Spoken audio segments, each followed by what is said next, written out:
Hello, everyone. Welcome to this year's Sustainability and Ecosystem Science Conference here at Colorado Mountain College.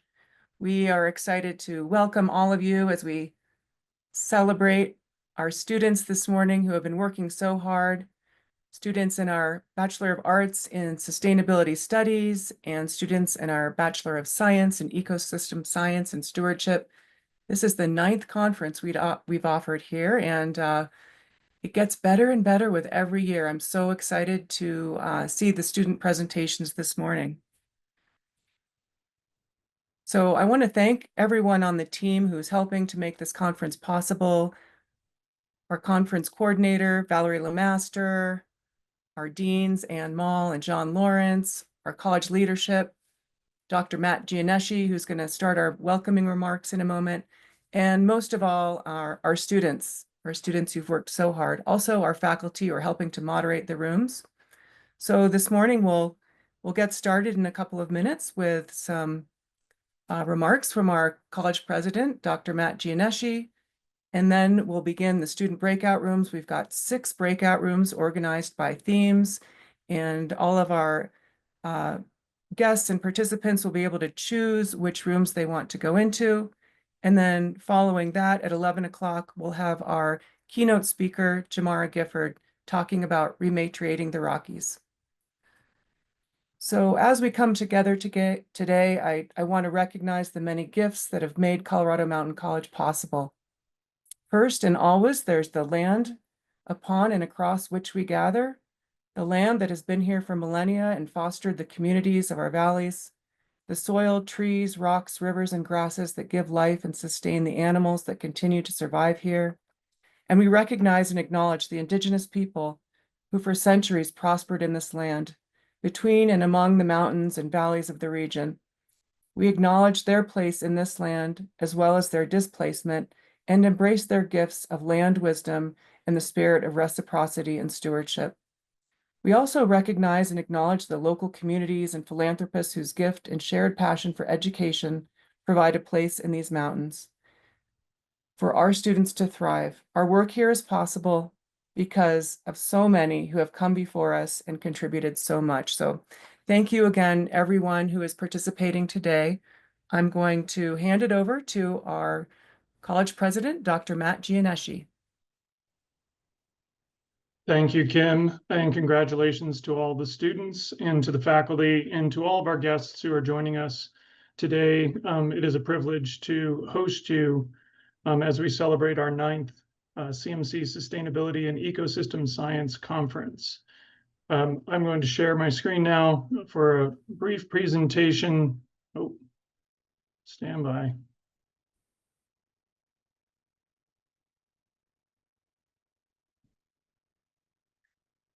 For a presentation, I'll spend about 10 to 15 minutes here. I'll also introduce our guest speaker today.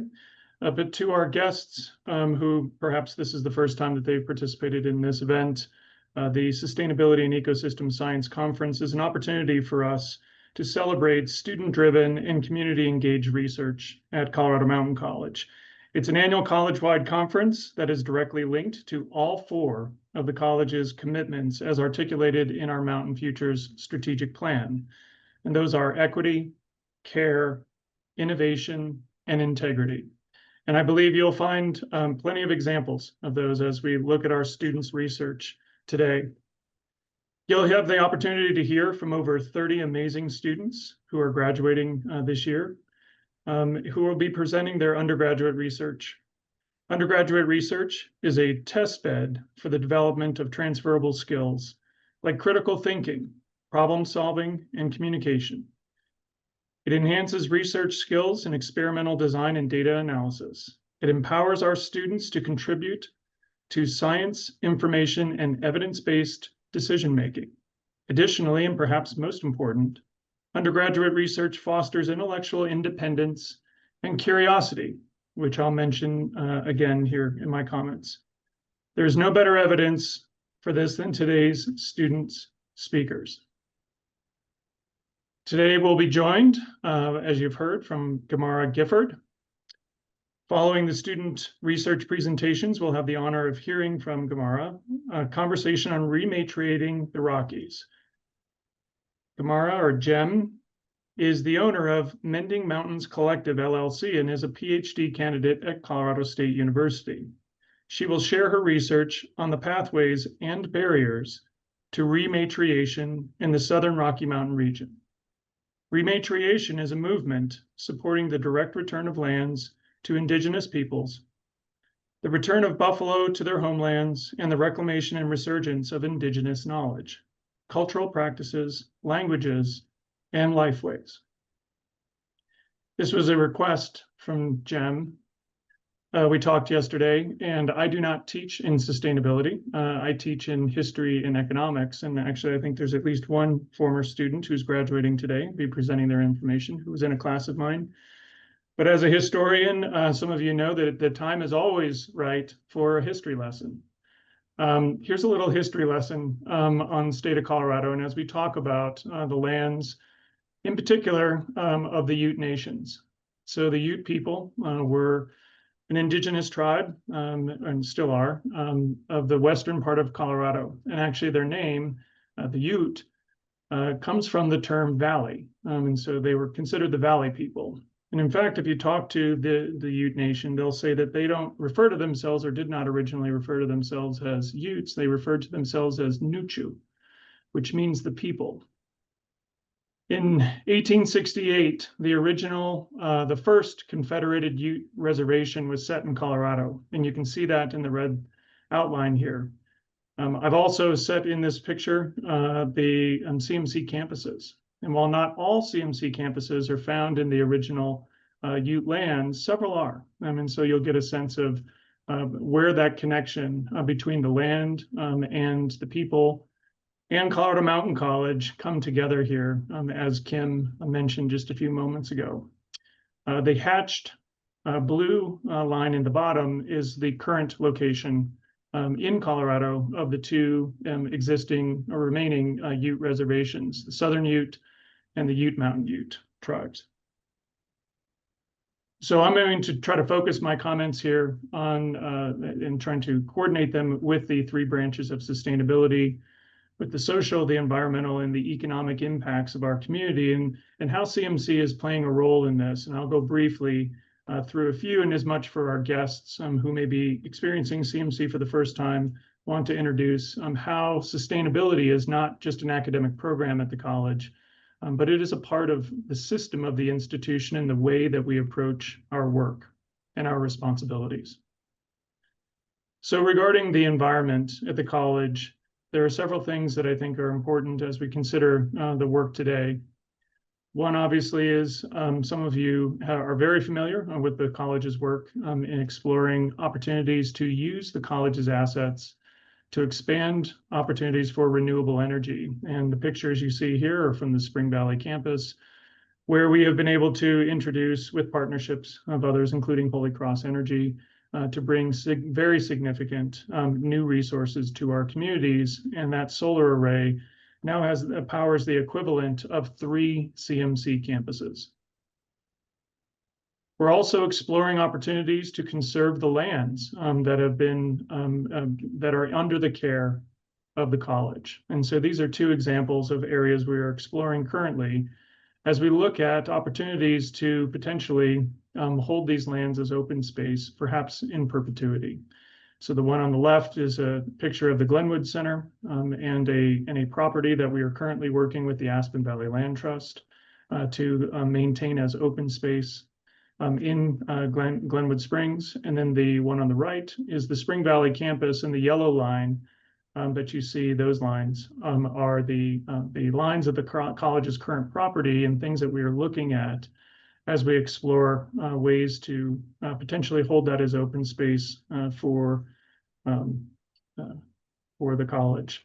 The red line that you see there within that yellow line is the current outline of the college's campus. And importantly, and I just give a little note, one of the people who is helping us in determining these outlines is actually a sustainability alum who is working at the Aspen Valley Land Trust. So it's a great connection for us. Regarding the economic, this is one that this is obviously a passion of my area of expertise, but ways that we are attempting to contribute to the economic sustainability of our communities concern a number of areas, and in particular, attempting to ensure that the students who graduate from the college enter into livable wage careers. And so those include developing skills through programs like sustainability to ensure that our graduates are not only employable, but are able to sustain their careers in mountain communities. This is just a snapshot for those who may have never seen it. The state does look at earnings of graduates, and this is a comparison of Colorado Mountain College, which I've outlined in red, and the University of Colorado Denver, and sort of comparing different bachelor's programs and the earnings. And so you'll see that the green lines show the typical earnings of a bachelor first-year student. The red is a student who's been out of college for, say, 5 years. The purple is for 10 years. We have not achieved 10-year graduates yet at CMC, since our programs are still new enough. But you'll see that just in those ranges alone in sustainability studies is there, that our graduates are competing very, very well as it concerns the other major universities in the state of Colorado. So congratulations to the students and to the faculty for preparing our students for such success. Regarding social, this becomes a very important part of the college's priorities, and it comes in many forms, including not only student support, but other aspects of the college. One that is very tangible and very significant lately is housing investments and creating affordable housing opportunities. And we have been, since 2020, developing as much as we can in a sustainable way, often in partnership with local municipalities, counties, and cities, to try to bring more opportunities for individuals to be able to live and thrive in our communities. And it also goes into the use of our space and how we recognize the diversity of the students and the diversity of our communities and what they bring every day to the college. One thing I'll bring to call to your attention is just in the bottom left, that image is of one of our current partnerships or recent partnerships with consulates of other countries to try to support individuals living in our communities so that they can thrive as well. And that picture is from the Edwards campus in the Vail Valley. And that is of the Mexican consulate that a few weekends ago was able to, we were able to host them for them to bring in members of their community or of their individuals who are citizens of Mexico to ensure that they have recent documentation to allow them to stay in our community. So using our assets, using the college in a way that supports our students and our communities in ways that are unique to the institution. So I'm going to close today with, I often try to take the opportunity to share a few thoughts with our students. And so I want to close my comments by speaking directly to the graduating students. Sustainability students, your commencement comes at a time of significant turmoil and uncertainty. A time when institutions that have historically been trusted and celebrated now find themselves under unprecedented scrutiny and suspicion. This includes colleges and universities. Students, I want to remind you that the greatest threat to authority of any kind is knowledge. History is replete with examples of how domineering regimes fell at the hand of those whose intellect was sharpened through higher education. From Europe to Asia and right here in the good old United States, individuals succeeded in achieving liberty through their minds when brawn was unavailable. During the Red Scare of the 1950s, journalist Edward R. Murrow once said, "We must not confuse dissent with disloyalty. We must remember that that accusation is not proof, and that conviction depends upon evidence and due process of law. So be confident that you have the tools for realizing the freedoms for which our founders pledged their lives, their fortunes, and their sacred honor, even in today's seemingly uncertain world. Always remember that your education is both a privilege and a responsibility. Intellectualism is the most powerful form of rebellion there is.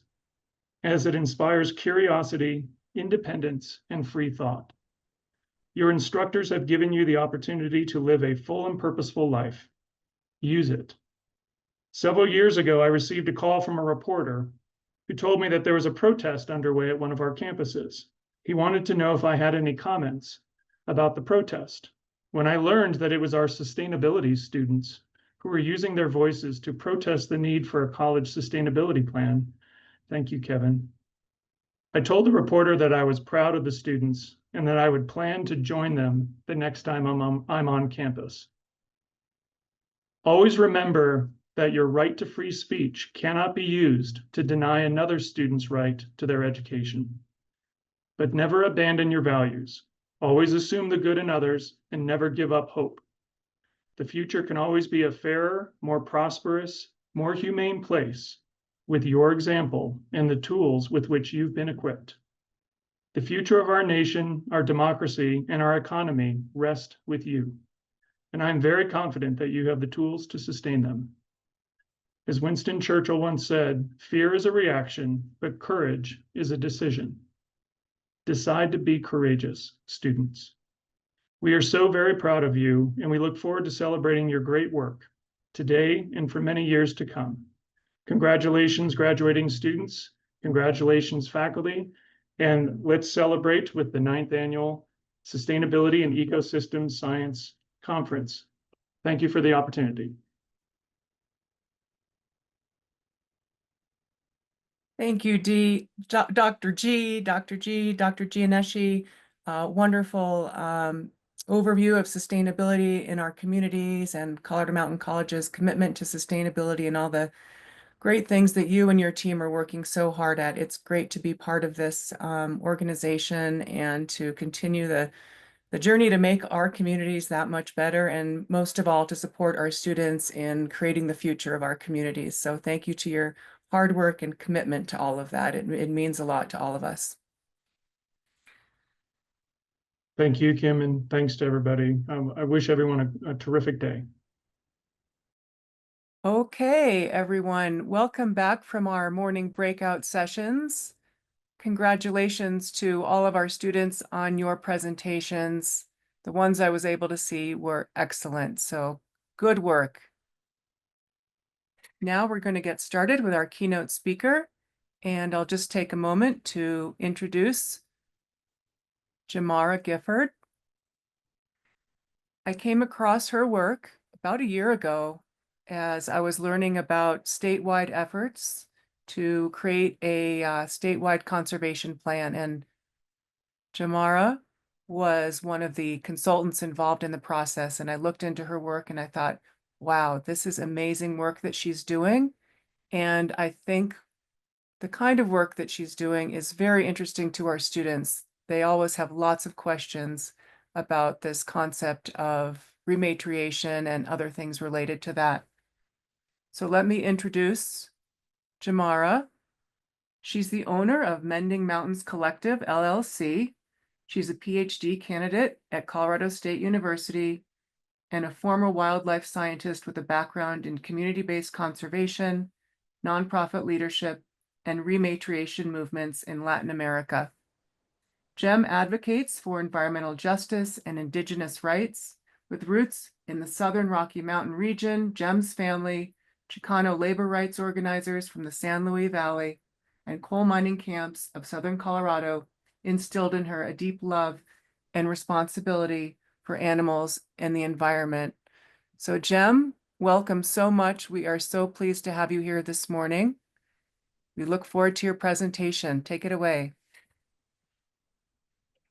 Thank you so much for having me. It's quite the honor to be your plenary speaker, Kim. I really enjoyed meeting you for the first time last fall, and now the day has finally come for this presentation, so thank you. Well, hello, everyone. Today's talk will be about rematriation, pathways and barriers to rematriation in the Southern Rocky Mountain region. I am currently a Ph.D. candidate at Colorado State University and also founder of my small business, Mending Mountains Collective, LLC. where I serve as a facilitator, consultant, and researcher supporting rematriation efforts across the United States. This labor of love really began with animals. I was a former zookeeper at the Denver Zoo, a complete animal nerd as a child.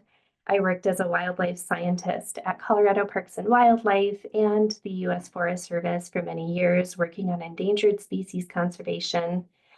And my path quickly changed as I followed my passion for birds south to Central America, where I got my master's at Cornell University, looking at migratory bird conservation from the lens of Indigenous knowledge in the highlands of Guatemala, pictured on the right here.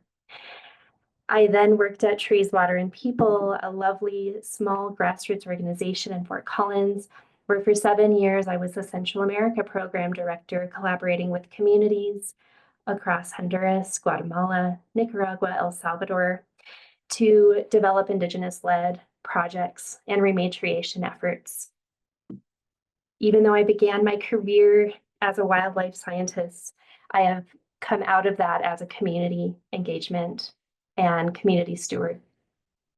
I began my Ph.D. in 2020 at Colorado State University during the pandemic, which was a little strange, to be honest. But my entire dissertation really is focused on this topic, Indigenous-led conservation and efforts of rematriation, which we'll talk about what that means in just a moment.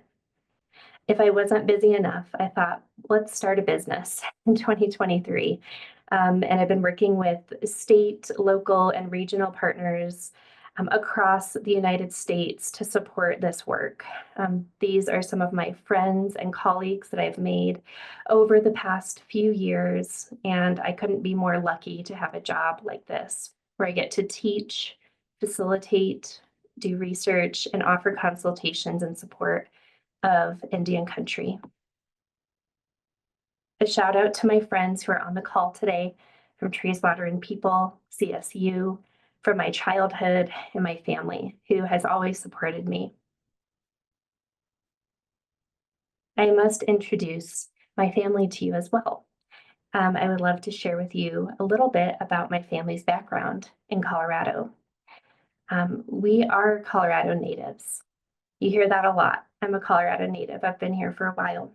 But when we say we're Colorado natives, it means that we know no other land than this one, the Southern Rocky Mountains here in Colorado. We are descendants of the Northern Rio Grande Pueblo tribe in New Mexico. We also have connections in Northern Mexico in the state of Sonora. This is my mother, Tina, my grandfather, Mickey, my great uncle, Ruben, my great grandmother, Sospicia, my other great-grandmother, Felicita, and of course, me as a little girl who was really passionate about animals from the day I was born. And I think that that was because my ancestors have been guiding me for so much of my life to follow my heart and my passions, which is working with animals. And so I couldn't do any of this work without their incredible guidance and also perseverance in the state of Colorado amidst so much violence and attempts at us forgetting who we are as Indigenous people to this region. So here they are. I'll talk about them a lot during this presentation. So let's start a little bit with terms and language so that we're speaking the same way. What are Indigenous knowledge systems? Why did I go do a master's at Cornell on migratory birds, thinking about Indigenous knowledge and its importance to bird conservation? Well, Indigenous knowledge is simply the ways in which Indigenous peoples understand the world and the way that we're present in the world. And in other words, land is pedagogy. Land is how we have built our knowledge over time, learning with and from the land, also known as traditional knowledge, a body of observations, practices, beliefs, values, oral and written insights, and other evidence that has been acquired through millennia, through direct and long-term relationships with the environment. And this information is passed generation to generation. It's in Indigenous languages, stories, dances, regalia, it's everywhere. So this Indigenous knowledge has been here for as long as we know, but unfortunately the United States did pretty much whatever it could to make sure that Indigenous knowledge would go away through different assimilation and attempted genocide acts, which I'll talk about later. But I offer this image on the right by Charles Hillard, which is the reverse of Manifest Destiny, where we might think about healing from this colonization as Indigenous people and non-Indigenous people too. So what is rematriation then? Rematriation, as you may have heard, is definitely land back in the more mainstream sense, but it can mean something different to each person and movement. Certainly, it can be understood as the direct return of lands to Indigenous peoples, but it is also the return of animals to their homelands too, like buffalo, condors, wolves, migratory birds, fish. Rematriation is also the reclamation and resurgence of Indigenous knowledges, our cultural practices, languages, and lifeways. So for our conversation today, I would like to invite you to think more broadly about rematriation than maybe what you have heard before. While certainly the direct return of lands is what we may feel more familiar with, it is so much more, and it is a personal project as well. What rematriation also is, the second part of the word, matriation, relates to honoring the reclamation of Indigenous women's roles and leadership in protecting lands, animals, waterways, and more. And these are all of the women that I have had the honor of working with, and so many are not pictured here. The community of Sanimtaca in the highlands of Guatemala that welcomed me as a master's student when my own university told me that they wouldn't support me in working with Indigenous communities because they didn't think that it was science. And that was less than 15 years ago. Yet here I am giving a plenary at Colorado Mountain College about my work, so it must be real. Berta Cáceres in Honduras, who is an incredible advocate, who was murdered by the hydroelectric companies less than 10 years ago for her advocacy in protecting water. My amazing friends pictured here in the middle, who I work with every single day, who are doing this work. They practice what they preach. To the community members I had the opportunity of working with at Trees, Water, and People, like La Bendición, my friends Lesbia and Gabriela, and all of my colleagues from Trees, Water, and People who do this work every single day.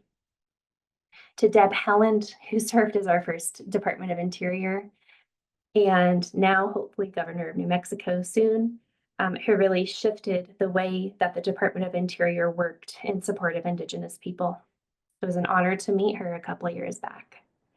And to the incredible, strong and brave women who in the 40s, 50s, and 60s really laid the groundwork for what rematriation could be. Paula Gunn Allen, Laguna Pueblo tribal member and visionary, and Kay Trask, a Native Hawaiian woman who spoke about the illegal taking of Hawaii in the 50s. So these are the women that I look to when I am thinking about what is rematriation and how do we do it? So let's look at a couple of examples of rematriation, both in the United States as well as Latin America. I really love Beatriz Aurora's paintings and murals that she developed in the late 90s during the Zapatista movement in Mexico. That rematriation could look like these diverse agroecosystems where the land wasn't something that was separate from natural areas, but humans and the environment, animals, foods, our culture could all exist in one area. And this really is Indigenous knowledge here. This is abundance. This is returning to our foods, our culture, our beliefs, and in doing so, being resistant to these colonial systems that are trying to silence us. That is rematriation. The first example I'll talk about is Deb Hallen's work and her team's work on trying to institutionalize Indigenous knowledge for the first time in the history of the United States. On November 15th, just a day after my birthday in 2021, there was a memo stating that all federal agencies had to integrate and work with tribal nations to look at how Indigenous knowledge could support our work in natural resources and conservation. This was an incredible epistemological or psychological shift for this country that at one point said Indigenous knowledge was gone. And I even faced that as a master's student at Cornell.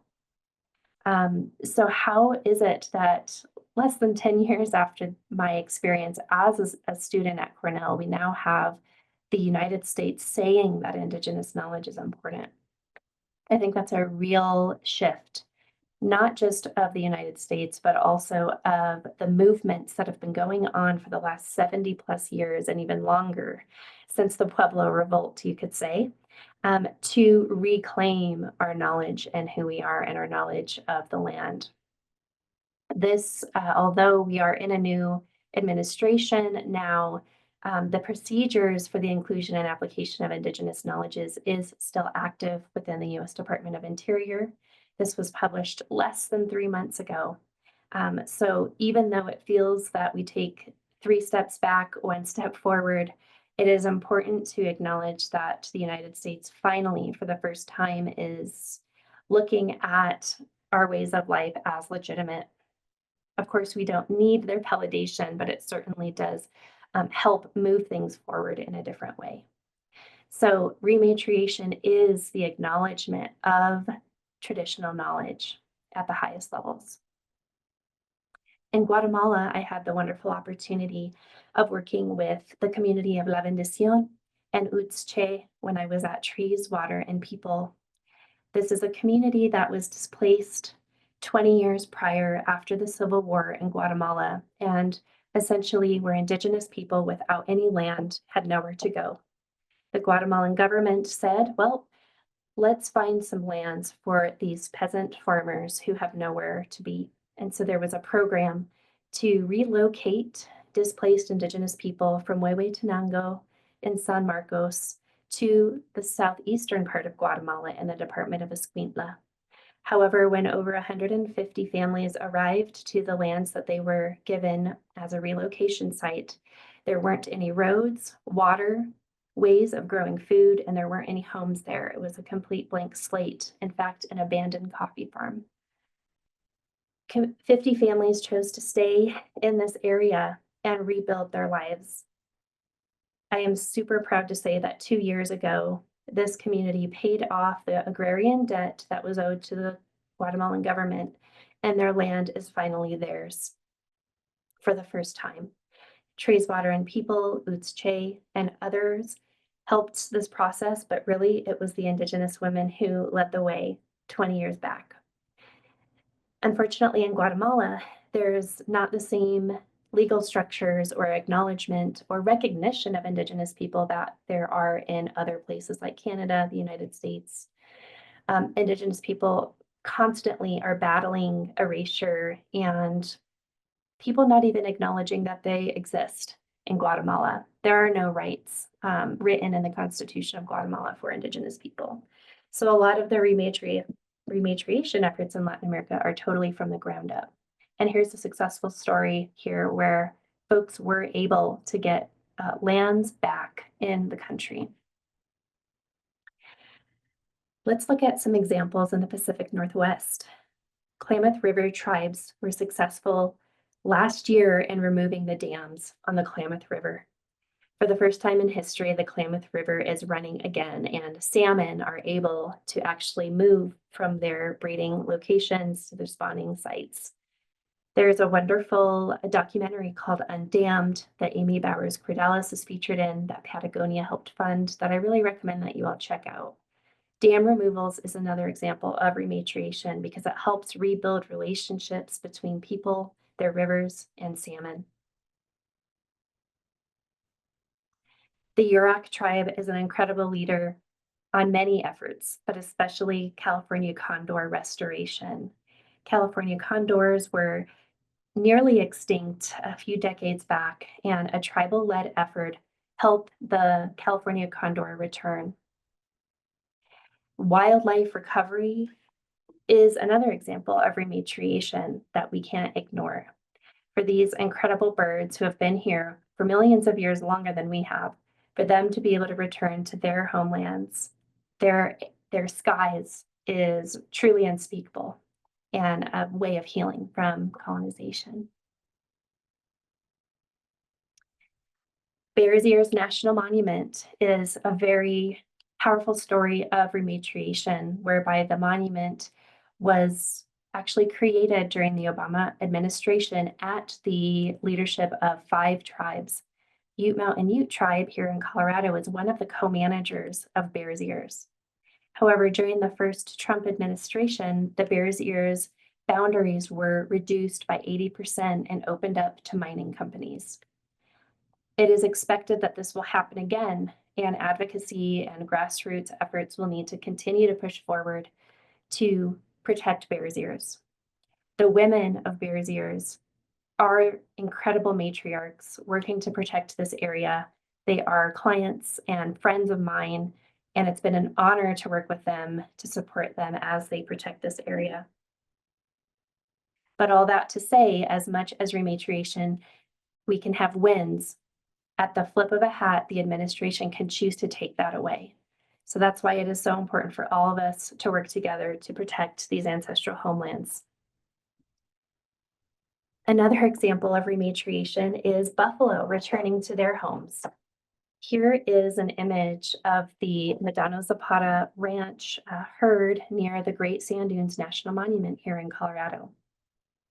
This is the largest buffalo herd in the entire state, and the Nature Conservancy is currently collaborating with the Intertribal Buffalo Council to make sure that these buffalo are well cared for and that they can be returned to tribes once again. It's a beautiful area if you've never been. To be able to see buffalo back on their own homes in southern Colorado and in the valley is remarkable. Another example where buffalo are being returned to tribes is with the Salish and Kootenai. Finally, after nearly 150-year fight, the tribe finally has returned the buffalo to their homelands that were kept by the National Park Service unnecessarily for over 100 years.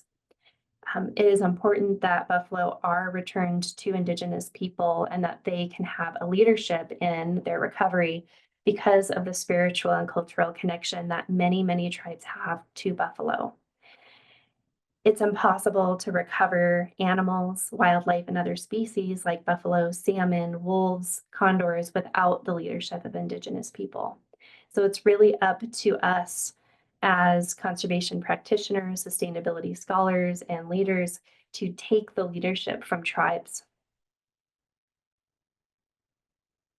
Another local example in Colorado is the Traditional Harvest Project, which is a partnership between Montezuma Land Conservancy, the Ute Mountain Ute Tribe, Great Outdoors Colorado, and Trees, Water, and People.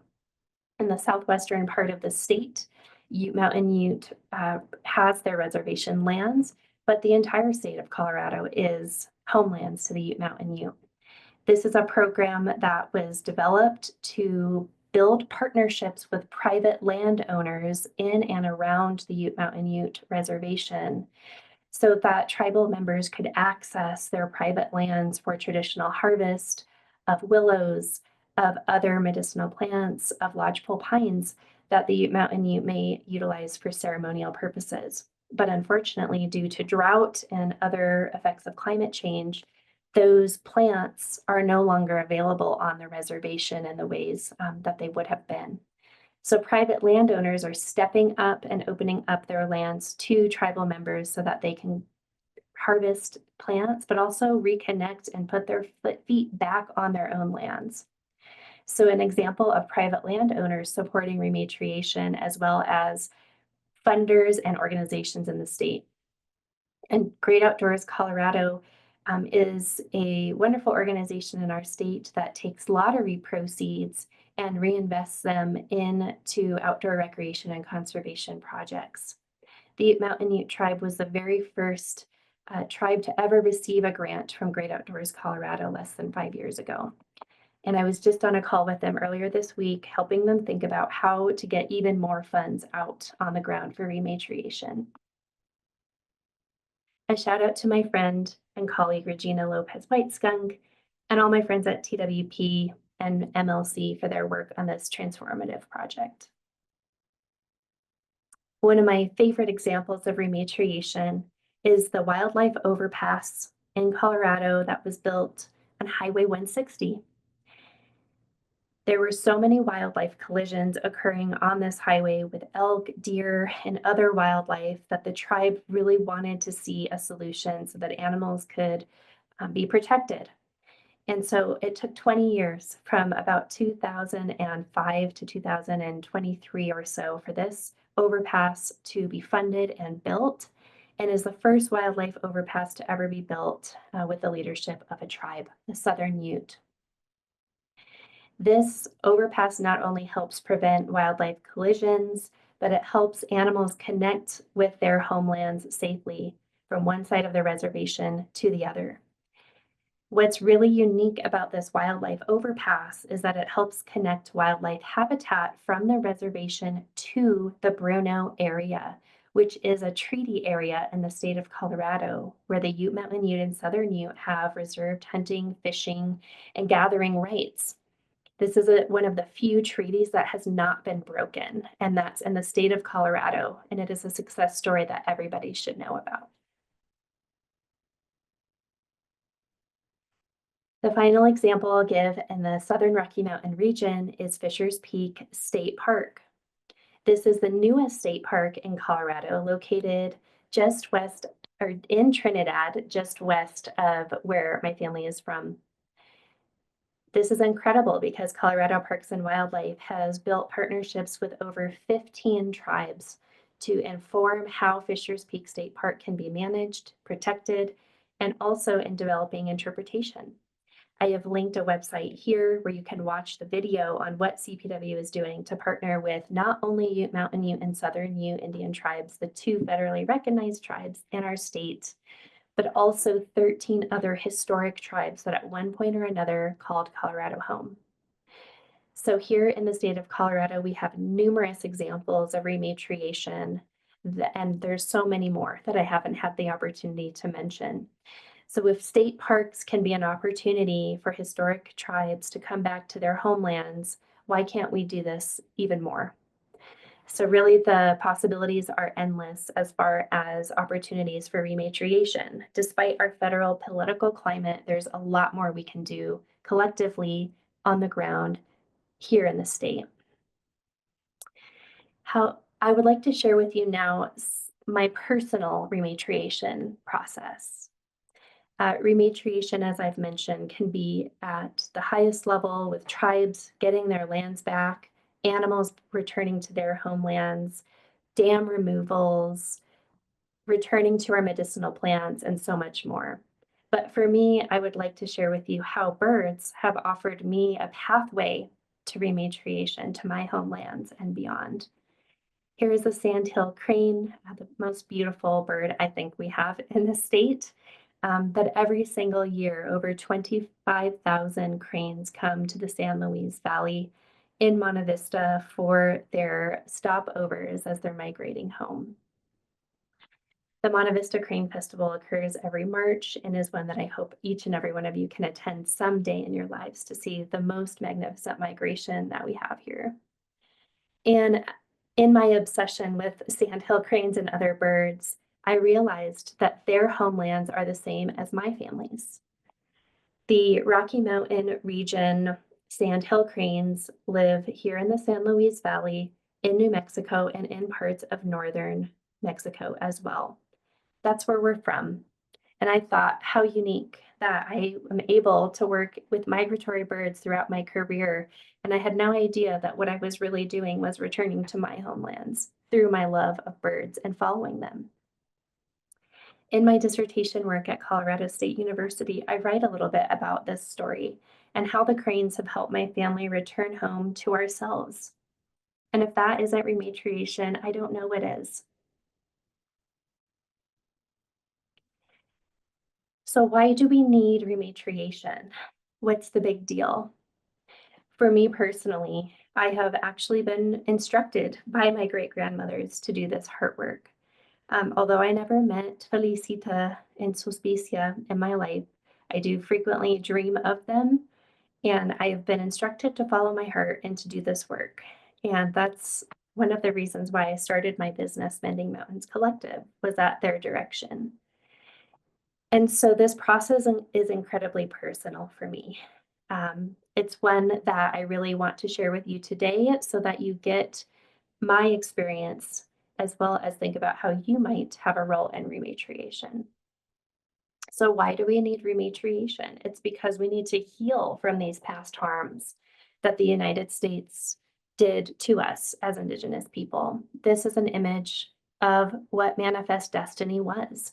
American Progress is what this painting was called by John Gast, and it was painted in 1872, which was the same exact year that the United States stopped making treaties with tribes. And it was the same year that the first national park was created, Yellowstone National Park. That's not by coincidence. One of the tactics of the early American preservation movement was to continue to dispossess Indigenous lands. And so we can kind of see that in this image here. The process by which people were removed, Indigenous people were taken or forced out of their lands. Buffalo, bears, and wolves were also demonized as predators, as a threat to settlers coming west who had their cattle. We know the railroads came in, and then there was a massive need for steel production, and therefore additional creation of coal mines and coal mining towns, which my family was directly a part of, and unfortunately involved in the very, very dangerous working conditions in the coal mines. So Manifest Destiny is not just a historical event of the past, but one that my family has spiritual and material impacts from. We also see this ethereal image in the middle here, right? My God is bigger than your God. That Indigenous people really were subhuman. They were savages. They really didn't deserve these lands. And it was settlers' God-given right to come west. And so this was the logic that the United States used and arguably continues to use to dispossess lands from Indigenous people. And this is what we call settler colonialism. It's a logic of Indigenous elimination and a logic of superiority, or in other words, a logic that settlers are better and that they deserve these lands more. So we see all of the different things that happened, whether it be the impacts to predators, buffalo, attempted genocide of Indigenous people, very harmful extractive industries and dangerous working conditions that people like my family faced. And this idea of separating humans from nature, that there's a pristine wilderness that is untouched and sublime that we go to visit but aren't a part of. This completely goes against everything that Indigenous people know and believe. And it's important to also acknowledge that the conservation and preservation movements really highlight certain voices and not others. Indigenous people are not represented at all as experts in conservation or preservation, right? It's the founding fathers of conservation that take all the credit, like Aldo Leopold, Gifford Pinchot, Charles Darwin, and so on. We see the typical images of conservation and preservation, and nowhere on this page do I see anything about Indigenous leadership, as I shared previously, all those examples. So it's important that we call out the exclusion of Indigenous people in the conservation and sustainability space for that matter. And acknowledging that conservation has been used as a tool of colonization, whether it be creating national parks that dispossess lands from Indigenous people, or basically this separation between humans and nature, and that we can develop lands as much as possible as long as they're not in protected areas. That doesn't work for animals and for ecosystems. It's important that we understand humans' connection to nature and protect all lands. This is a paper that I recently published with my amazing colleagues listed here on the bottom that really does a deep dive into how conservation has been colonization and how do we heal from that? How do we as sustainability and conservation practitioners change this legacy of harm towards Indigenous people? I pasted this article in the chat. I really encourage anyone interested in this to read a little bit more so that we can dive in and see how did we get here and where do we go? And so what does rematriation mean to me? Well, just like I listened to my great-grandmothers, as their great-granddaughter, it's important too to share what I believe we need in terms of rematriation and what my daughters and granddaughters might think that we need as well. So thinking about manifest destiny from the perspective of how it impacted my family, I think it's ironic and interesting that my great-grandmother, Felicita, who was 14 in this picture on the upper right-hand side, was born the same exact year that the American Progress painting was done. She went through a lot of change, a lot of suffering, and a lot of violence towards her and her family. Yet she's still here, and so am I, in terms of our memory. We also have my great uncle Reuben, who was in the World War I, and my great grandfather, who was in World War II. Indigenous people are enrolled or are veterans at a higher rate than any other group of people in the United States. So Native people showed up for this country, and yet at the same time were forced into war for this colonial project that the United States is. Also, in 1920, when my grandfather Mickey was born, the coal mining was booming west of Trinidad. The coal mining camps were extremely dangerous. There were collapses, bombings, killings, revolts happening left and right because the Rockefellers, who owned the coal mining camps, did whatever they could to increase the volume of coal produced so that steel could be developed and railroads built west. No accountability happened in these coal mining camps at all. It was an incredibly difficult part, I think, of my family's history, and it could have been the moment at which we forgot who we are as Indigenous people, being forced in those mines and the attempted assimilation that occurred in the elementary schools in the coal mining camps. And so I just think it's really important that we acknowledge that manifest destiny, again, isn't just this relic of the past, but even today still affects me and my family. So what is rematriation then, from my perspective? This is my dissertation in a nutshell, and also my future book that I hope to write on how we reclaim ourselves and our lands in the Southern Rocky Mountain region. I say a young girl's rematriation because that's when it starts, is remembering who you are, your love of animals, a desire to protect the land, and those strong values that are passed down from generation to generation about ensuring that we can protect our environment. And this is knowledge that isn't just in our minds, but also at the spiritual level. It's within our bodies, it's within our art.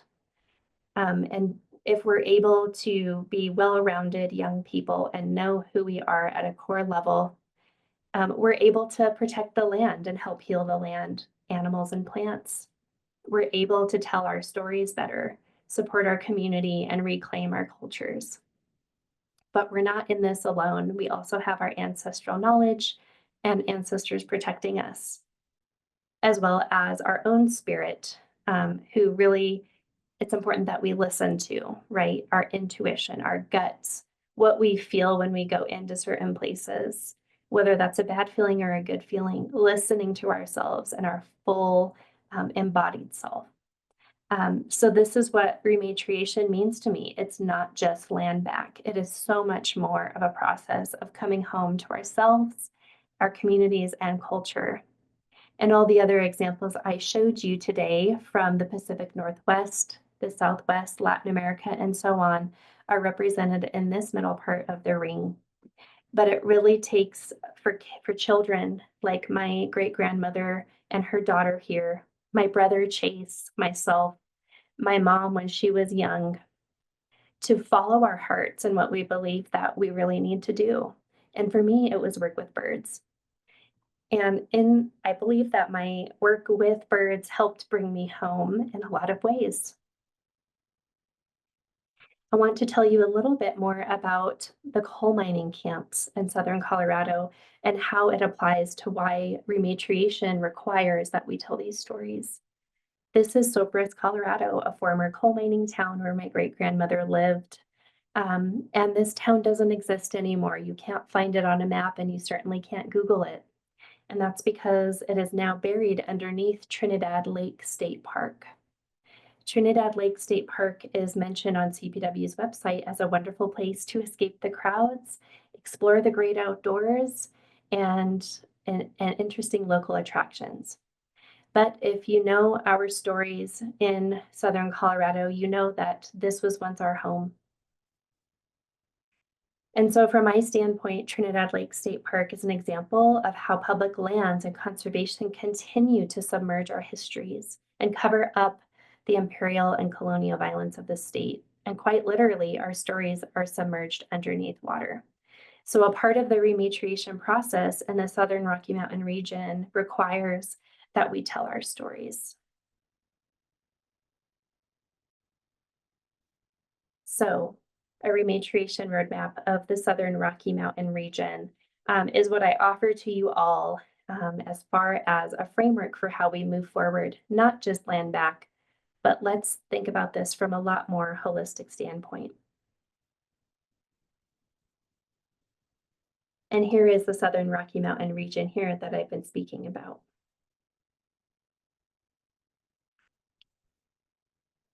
I now want to show you a little bit about my mother's artwork.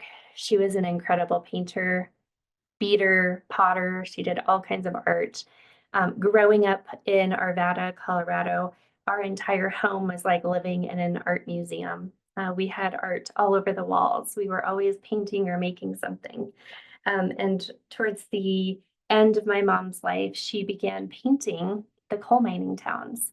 This was one of the general stores that the coal miners used to go to take their very minimal wages and pay for things like food, water, other supplies. And the general stores were really one way that ensured that coal miners never actually made a profit on their labor, right? They actually had made money and then immediately had to spend it right back into the mining company town stores. And so I believe that's why my mom wanted to paint this picture. And the more that I look at it, I realize that this is rematriation. The land is starting to come back and grow up over the building here. I was able to revisit this site just last summer, and it's amazing to see the land returning to herself on her own. So the before and after. And so within my framework, I am saying that artistic expression might be one of the most important ways that we heal from colonial violence and that we move towards rematriation. My mother gave us a very great example of how art can heal.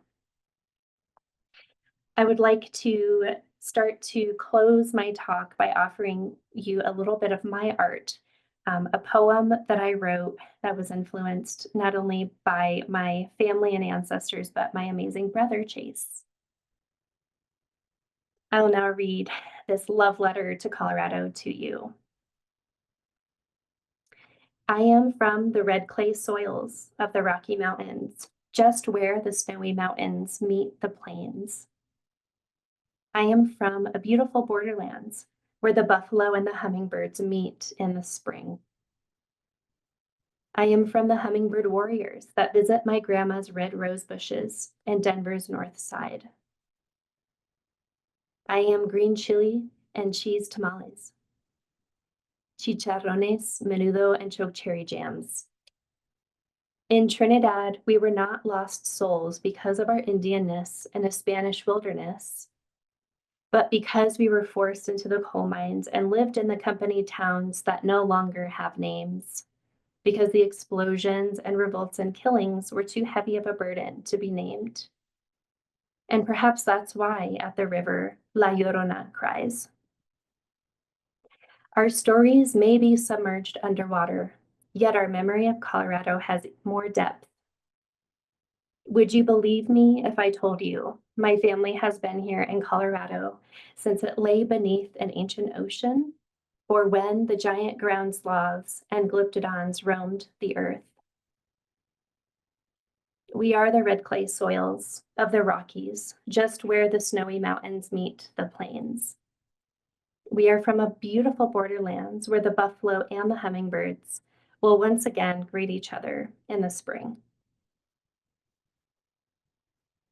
And that is one of my artistic expressions of how I heal and how I rematriate myself so that I can help others support the return of lands, animals, plants, stories, culture, and community back to a more Indigenous centered worldview and life.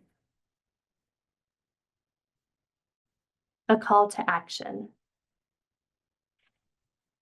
Rematriation isn't excluding non-Indigenous people from the process. In fact, we can't do this without you. Manifest destiny hurt all of us, and it's important that we work together to address the root causes of suffering, help rebuild relationships between people, land, and animals, honor traditional knowledge or Indigenous knowledge as a leading resource for how we protect the land. This is the return of animals like wolves and buffalo and bears to their homelands. It's the return of the lands to Indigenous people. But most of all, it's the reconciliation of Indigenous people and non-Indigenous people in this country. For too long, there has been a separation and a fighting between us, and I think it's time that we heal that.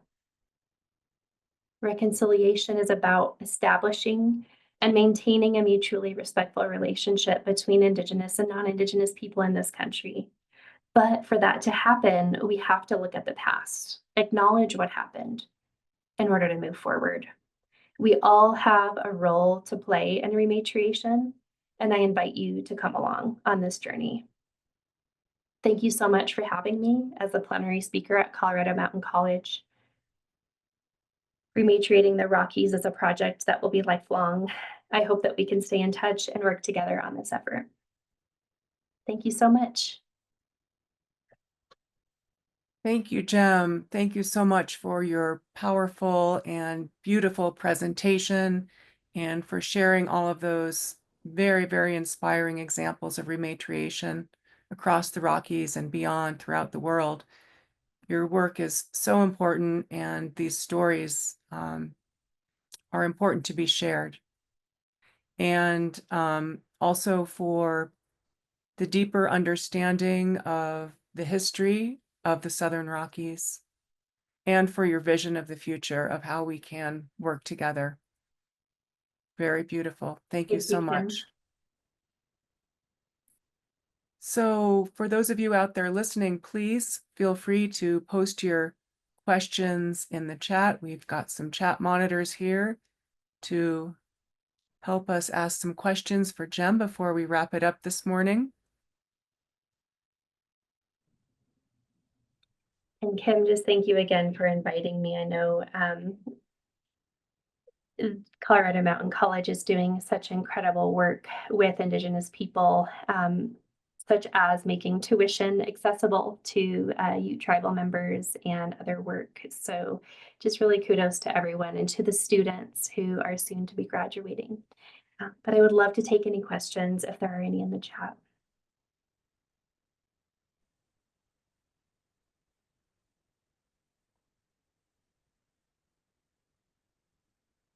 All right, we have one here, and this is for you, Gemma, of course. To what degree have the federal agencies acted on the requirement to consult with Indigenous people since the directive was given? Yeah, that's a fantastic question. I would say that some agencies are doing a better job than others. The U.S. Forest Service took action right away and started developing co-stewardship agreements with tribal nations to help co-manage national forest lands. The National Park Service did work to support co-management as well, but were a lot more limited in their ability to respond to this call. The Fish and Wildlife Service is another example where partnerships were built with tribes to support collaborative species recovery. But it really, really varies at the agency level. I think we have a long way to go still, especially in this administration and recovering from the damages of it, but also supporting of federal agencies to be able to do their work. And I think tribal liaisons and other tribal engagement specialists are needed more now than ever. So I guess in a nutshell, it really does vary quite a bit. Thank you, Jim. Another question here is, one identified potential barrier or social factor for returning land is that some nations may lack the infrastructure or legal support to manage newly returned lands, especially if the land is degraded, contested, or contaminated. What approaches or arguments can you provide to help others counter this point? Yeah, I mean, I think it comes down to not speaking for the tribes and trusting that tribes know what's best for them. So a smaller tribe without a lot of land and staff may not be their right choice to have land back, right? There might not be the capacity to manage that land, especially if it is degraded. If it was a toxic site at one point, how will a small tribe recover that? But it's up for the tribe to determine whether or not that form of rematriation is right for them or not. A bigger tribe may be fully ready and able, like the Navajo Nation, to recover large areas of land. And in fact, they already are. If you all don't know that, they currently do have a huge area of land in southern Colorado that they purchased and are working to put into trust.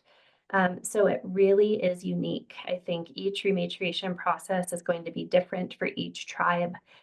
For the Pacific Northwest tribes, it's going to be about water and salmon, whereas in the Southwest, it may look at recovering ancestral homelands. Out east, tribes don't even have land to begin with, so there's a lot more partnership with private landowners to develop conservation access easements or direct land transfers from private landowners. So it's really only up to the tribe or Indigenous coalition to decide what is right for them. Thank you. Another question.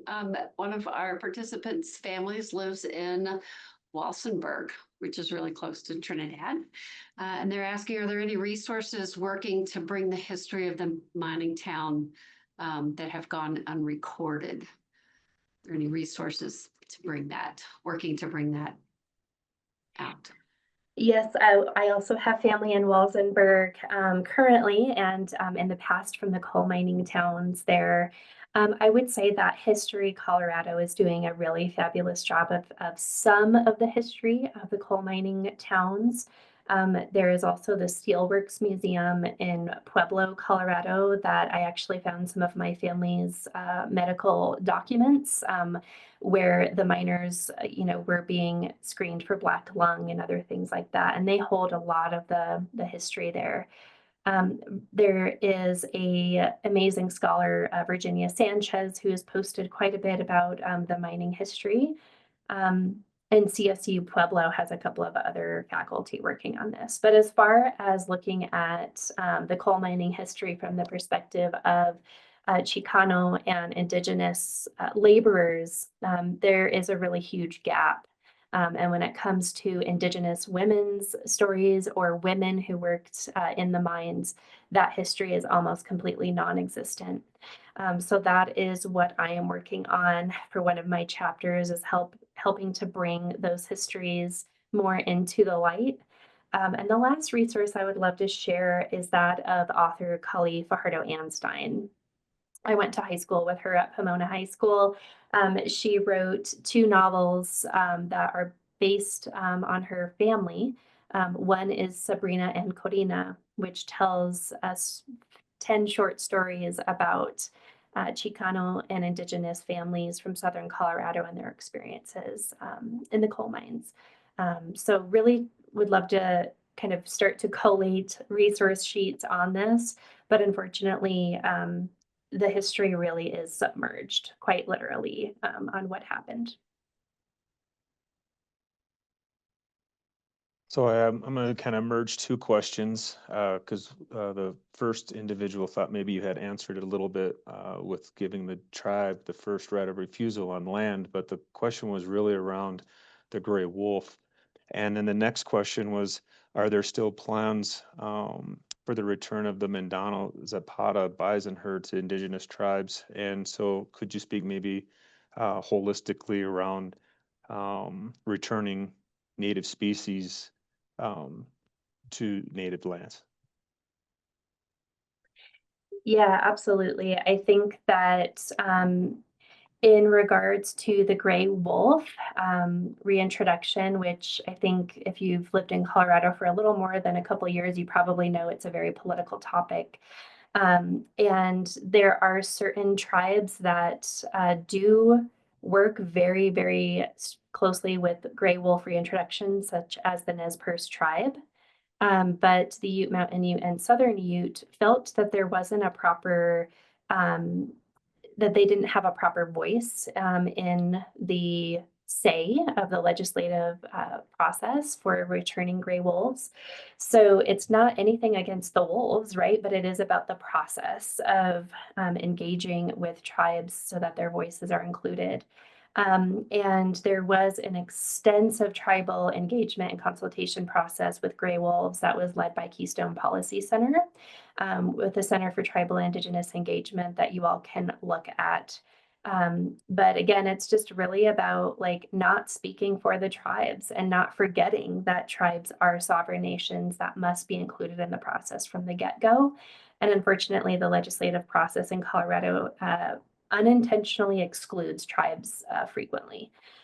So I would say that's kind of the case for gray wolves. And for buffalo, as far as Zapata and just other return of wildlife, a lot of these efforts are tribal led, but big organizations like World Wildlife Fund, the Nature Conservancy, the other bingos, as we call them, are starting to build stronger partnerships with tribes and Indigenous people and going, hey, why do we have all these lands and all these buffalo? It shouldn't be us as the Nature Conservancy working on this. It should be tribes.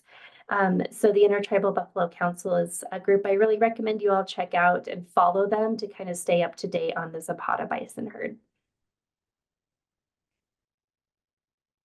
Thank you for that. There's a question from a participant.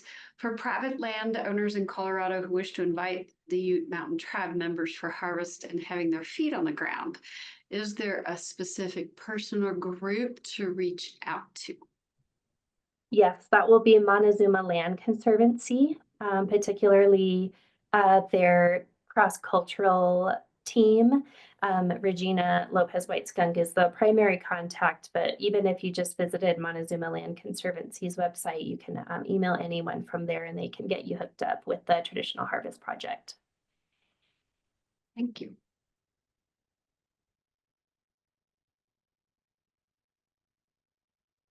There are just so many, I hope you can see the comments. There are just so many people that are just so amazed with your talk today and thanking you so much. I'm scrolling down a bit here to find another question. So